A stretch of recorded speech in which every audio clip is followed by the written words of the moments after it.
ली गई थी। अच्छा, टिकटॉक पर ये कुछ साथी हैं, तो उनका सवाल है। आमिर कलियार साहब है सबसे पहले, 9 माह का जरी वीजा वर्क परमिट रेजिडेंसी में कैसे तब्दील करें। अच्छा मेरे शहजादे, ये जान लें, ये सुन लें कि जिस किस्म का वीजा आपको मिला है उस ही किस्म के काम पर आपने जारी रहना है और फिर वो वीजा रिन्यू हो सकता है। टैक्सेस जारी है, एप्लीकेशन जारी है, सारा कुछ जारी है, मालिक का काम जारी है, तो फिर वो वीजा उसी में ही वो रेजिडेंसी है नस्दादे, लेकिन उनकी शराइत थोड़ी मुख्तलिफ होती है। तो उसकी शर्त बुनियादी तौर पर यही है कि उसी मालिक के पास काम करते रहे और अपना वकील करके खुद अपने जिम्मे पहले 1 माह के अंदर अंदर आपने अपना प्रोसेस करना है, तब इंशाल्लाह फजल ताला बाकी मामलात खैर से गुजर जाएंगे। अच्छा जी, गोल्डी के नाम से एक सवाल है। फिंगर हो गया है पर TR कार्ड है ना, मालिक तब्दील करा कर देता है, कार्ड नहीं इंडिया वेवेशी बन जाएगी। अच्छा ये कोई सवाल मुझे ज्यादा समझ नहीं आया। फिंगर्स किस में हो गए हैं? TRC कार्ड नहीं ना, मालिक तब्दील करके देता है। अच्छा मेरे शहजादे, असल में अब ये मुझे इसका सवाल आपका समझ नहीं आ रहा। जर्नल मैं बता देता हूं कि फॉर एग्जांपल 3 साल के कानून में जो है वेव्यूशी कौन सी आपकी बन जाएगी। 3 साल वाला कानून तो बंद हो चुका है, तो अगर आपने पेपर्स जमा नहीं कराए तो फिर यकीनन आप कानून बंद है, और अगर कराए हुए थे इंतजार कर रहे हैं तो फिर इंशाल्लाह आ जाएगी, अगर वो सारे कवायद आप पूरे करेंगे जो कानून पेरिफेरिया तलब करता है। अली कहते हैं कि मैंने यूनानी स्कूल से 2 साल मुकम्मल किए हैं, क्या मेरे पेपर्स बन सकते हैं? मेरे शहजादे, सिर्फ यूनानी स्कूल 2 साल मुकम्मल करने से पेपर्स नहीं बनते, ठीक है। अच्छा ये अब यहां बड़ा अहम है कि वो नौजवान बच्चे जो यहां जिम्नासियों तक, दिमोतिको से लेकर जिम्नासियों तक 9 साल मुसलसल स्कूल करते हैं और उनके पास पोलिटीरियो यानी कि डिग्री सनद मौजूद है, वो अपना इस सिलसिले में पेपर्स ले सकते हैं और उन पेपर्स को बहुत आला पेपर्स यानी कि 10 साल का कार्ड मिल सकता है, मिलता है और मिल कई को लेकर दिया है। तो आप भी अगर ऐसे नौजवानों में शामिल हैं जिन्होंने लिखियो या जिम्नासियो मुकम्मल किया है, तो वो नॉर्मल पेपर्स में ना जाएं। अगर आपके दूसरे पेपर थे भी तब भी आप इन की बुनियाद पर 10 साल का जो कार्ड है उनमें जाएं और उनमें जाकर ज्यादा बड़ी मुद्दत का आदिया परामुनी आप हासिल कर सकते हैं। 2 साल से नहीं होता जी। अच्छा जी, ये एक शहजादे लिखते हैं कि 1-2 ने लिखा है कि भाई आप बात बहुत ज्यादा लंबी करते हैं। तो मेरे बच्चों, असल में तो अल्लाह का सौ शुक्र करें कि मैं बात करता हूं। मेरे बच्चों, कौन है ऐसा जो बहुत मुखलिस हो, बड़ी नेक नीति से, बड़े ईमान से अल्लाह की रजा के लिए आपको बात बताता हो। आप इन सवालात में से मैं अगर आधा आधा जवाब दे दूं या चौथा हिस्सा जवाब दे दूं तो किसी को भी समझ नहीं आएगा। तो मेरे बच्चों, ऐसा ना किया करें। उस्ताद को नहीं समझाते, वालिद साहब को, बाप को, उस्ताद को नहीं समझाते। मुझे पता है कि आप शॉर्टकट्स के आदी हो गए, क्योंकि इसके आगे भी वो किसी ने बड़ा मुहावरा कहा ना, ओ यारा जल्दी करी, मैं मतलब उठे फटाफट फलाने काम जाना है। तो उस बंदे को जब देखते हो, हमारे माशरे का तरीका क्या है कि बहुत जल्दी, बहुत इमरजेंसी वाला बंदा रास्ते में खड़ा होकर ना, मदारी डुगडुगी पे खड़ा होता है, तो ऐसे मन्ना बांध के ना तो 6-6 घंटे मदारी देखता रहता है। तो मेरे बच्चों, आपको मैं जानता हूं, आप मुझे जानते हैं। तो हकीकत है, शॉर्ट बातें मैं करता हूं, छोटे 5-7 मिनट 10 मिनट के करता हूं, लेकिन ये जो प्रोग्राम होता है ये आपका हुक्म होता है, तो आपके हुक्म में तफसील बयान करता हूं। तो अगर थक जाते हैं तो उसको थोड़ा छोटे देख लें, जब वो छोटे करके करता हूं तो तब देख लें। इस तरह की बेजारी वाली बातें ना किया करें।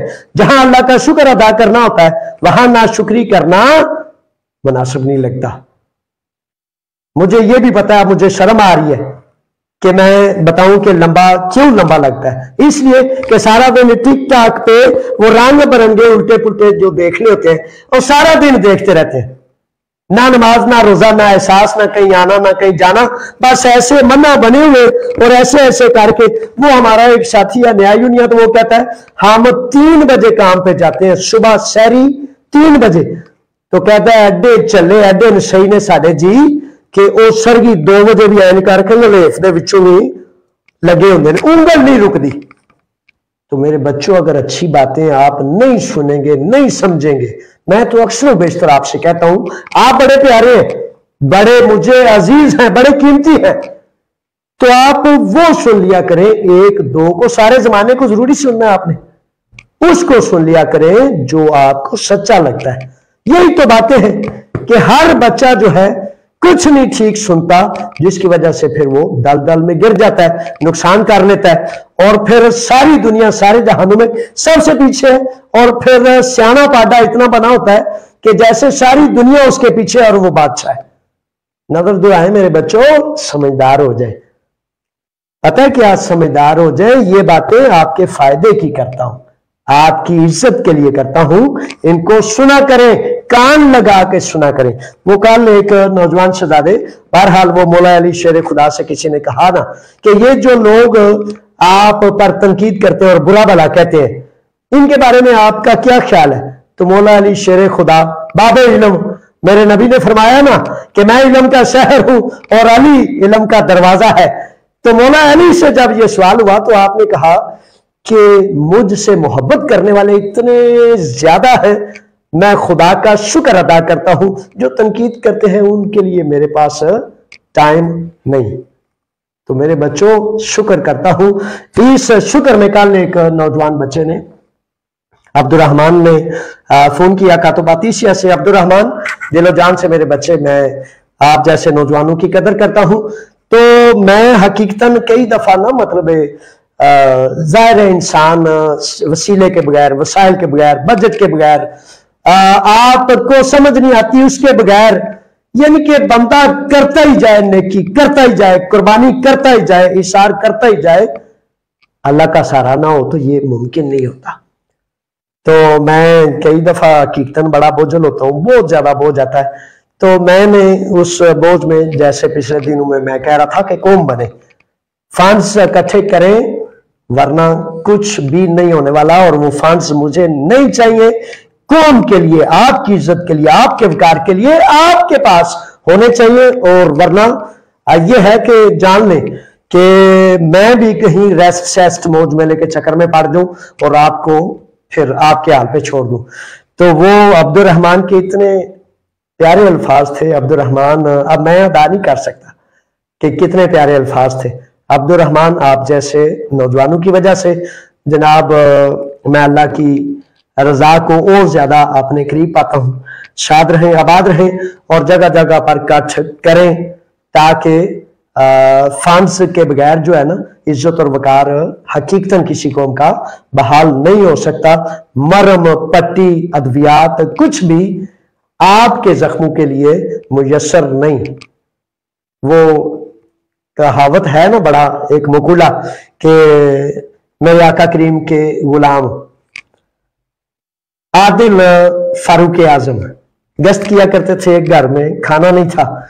तो खाना नहीं था तो मां ने पत्थर डाल के तो बच्चों को दिलासा देने के लिए आग पर रखे हुए थे।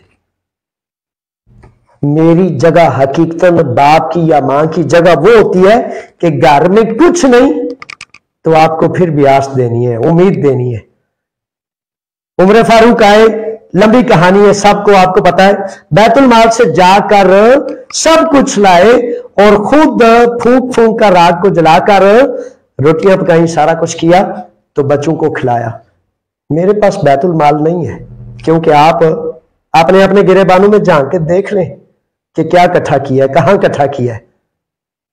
तो अगर बैतुल माल में कुछ होगा तो मैं आपकी इज्जत और वकार के लिए खुदा की कसम, जमानत से, गारंटी से, इससे 100 गुना ज्यादा आपको इज्जत और वकार दिला सकता हूं, दे सकता हूं। आपको शायद ये इस बात का एहसास नहीं इसलिए नहीं कि हर फर्द ये सोचता है वो जी अपने अपने वाते सारे लगे इन्हें। हकीकतन ये आपके इर्द गिर्द जो सर्कल है ना, हजारों में लाखों लोग, आप इसके बिल्कुल ठीक है, सच्चे हैं आप, ऐसे ही होता है। हर कोई अपने अपने लिए लगा होता है, लालच के लिए, कमीनगी के लिए, लूटने के लिए, अपने पेट पर हाथ मारने के लिए। लेकिन खुदा की कसम मैं ऐसा नहीं, मैं अल्लाह का वो बंदा हूं जो खालिस अपनी कौम के लिए, आपके लिए, मुसलमानों के लिए, आपके वकार के लिए जो है काम करता हूं। और इसलिए फिर कहता हूं यूनान बार में जगह जगह पर इत्माद करें और अपने लिए फंड्स कायम करें। रोजाना लोग कहते हैं कि वकील जावेद साहब दे, नहीं देता, नहीं बताता, नहीं करता। क्यों? क्योंकि मैं चाहता हूं कि आप एक फंड कायम करें जिससे वकील लॉजिस्टी आपके मुलाजमीन बने और आप रोब से, दबदबे से जाके गवर्नरों की तरह, बादशाहों की तरह अपना काम कराएं। ये है वो चीजें जो बड़ी जरूरी समझता हूं। बेशक कुछ नौजवान बच्चे बेजार भी होते हैं, लेकिन मेरे बच्चों, नसीहत से तो हकीकतन बंदा बोझल होता ही है। अब मैं कोई ऐसे ड्रामे या मुरासपों तो कर नहीं सकता कि जिनसे आप खुश हो, ना मैं, मेरी वो जगह है, ना मैंने वो करने हैं। तो वो आप इसीलिए तो फिर कहते हैं लंबी बात ना करें, ताकि मैं ड्रामे और लतीफे और वो पांडपुने उन पर सर्फ टाइम करके अपनी आला टाइम को आला जगह पर लगा दूं। तो बहरहाल अल्लाह ताला आप पर और मुझ पर सच के और हकीकत के राज अफशा करे। वो अल्लामा इकबाल ने कहा था ना, या अल्लाह जो मुझे दिखाया है इनको भी दिखा।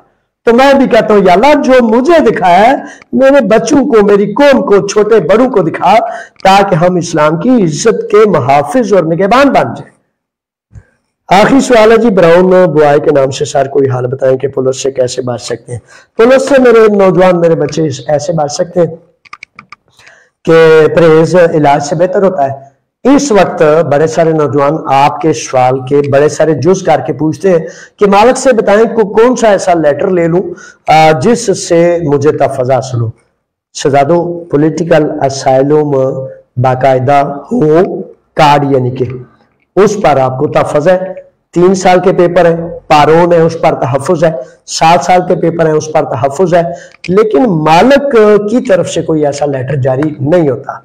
और फिर दोबारा कहूंगा कि इस चक्कर में कहीं वो 2 नंबर बेहोशियां जो लोगों ने ली, 10,000, 12,000, 15,000 यूरो खर्च करने के बाद उनकी जान नहीं छूट रही, कोई हल, कोई रास्ता अभी तक नहीं निकल पा रहा। वो बेचारे मुसलसल शिकंजे और शदीद खिंचाव में चल रहे हैं। तो आपसे कहता हूं कि 2 नंबर बेहोशी लेने से अगर कोई फ्री तोहफातन भी आपको बना के देता है तो उसको अपना नाम भी नहीं देना। बेशुमार नौजवान ऐसे हैं, उनके केसेस आते हैं तो वो ऐसे आते हैं कि वो कहते हैं जनाब मैंने तो कहीं से ये बेहोशी नहीं बनवाई, तो मेरे गले में ये बेहोशी कैसे पड़ गई। तो फिर उसको याद आता है, अच्छा वो एक दोस्त से मैंने बात की थी, उसको पासपोर्ट की कॉपी भेजी थी, लेकिन मैंने कहा था ना बनवाना, क्योंकि वो ऐसे करके 2 नंबर बच्चे जो हैं घर में बना देते हैं। 2 मिनट लगते हैं और फिर वो सारी जिंदगी आपकी जान नहीं छोड़ती। तोहफातन फ्री भी बना के दे तो ये नहीं बनानी। तो तहफ़्फ़ुज़ यही है कि अल्लाह ताला आपकी अमान करे और आप परहेज करें, बच के रहें। देखते हैं कि आइंदा दिनों में क्या आता है। अल्लाह की अमान में। अस्सलाम वालेकुम।